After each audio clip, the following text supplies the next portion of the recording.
Victor Hugo, Ernest Hemingway, Akira Toriyama. Qui est l'intrus? Effectivement, on ne considère pas tellement Dragon Ball comme étant de la littérature classique. On pourrait même dire que l'univers des mangas tout entier est assez délaissé du domaine des beaux-arts. Pourtant, la bande dessinée franco-belge et américaine s'est depuis longtemps divorcée de sa connotation adolescente. Des auteurs comme Bilal et des œuvres telles que Black Sad ont cimenté l'image de la BD comme un art à part entière. Le manga, dans son illustre 70 ans de carrière, ne manque pas de titres phares artistiques. Cependant, difficile pour plusieurs d'accepter le médium au même rang que ses cousins de l'Ouest. Comment ça? Mon nom est Kevin et c'est ce que nous allons voir ensemble aujourd'hui. Agnès Baron, maître de langue française, langue seconde à l'UQAM, nous a accordé un peu de son temps pour répondre à nos questions.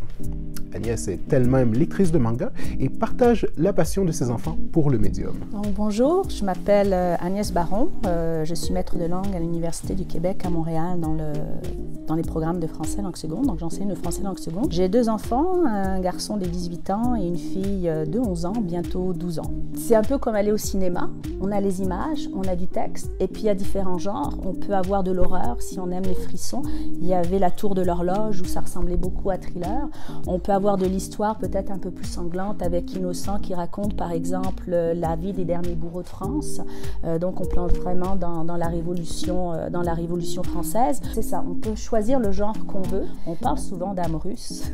Moi j'ai envie de dire d'âme japonaise aussi, l'âme japonaise, et dans Chi on retrouve la sensibilité.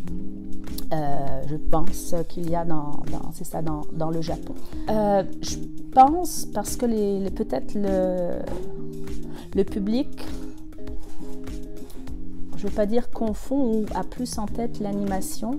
Il y a eu beaucoup de dessins animés, justement, où c'était la violence, Dragon Ball Z, je pense Naruto aussi.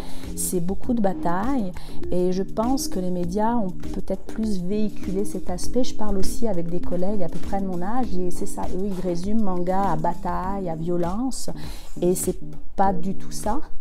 J'essaye de leur dire, c'est ça, il y a beaucoup d'autres genres et ce serait très réducteur que de considérer que les mangas égalent violence parce qu'on peut découvrir des histoires fabuleuses, des personnages extraordinaires comme dans la littérature ou comme dans les films, ou c'est ça. Merci beaucoup Agnès. Voici ce qui conclut notre petit survol sur la littérature et le manga. Nous espérons que vous avez appris un petit quelque chose. On vous remercie grandement d'avoir assisté à cette vidéo et si vous voulez un peu plus de nous autres, vous pouvez toujours vous abonner à notre chaîne YouTube, nous suivre sur Facebook ou même sur Instagram, ou bien sûr juste venir nous voir en boutique. Merci beaucoup.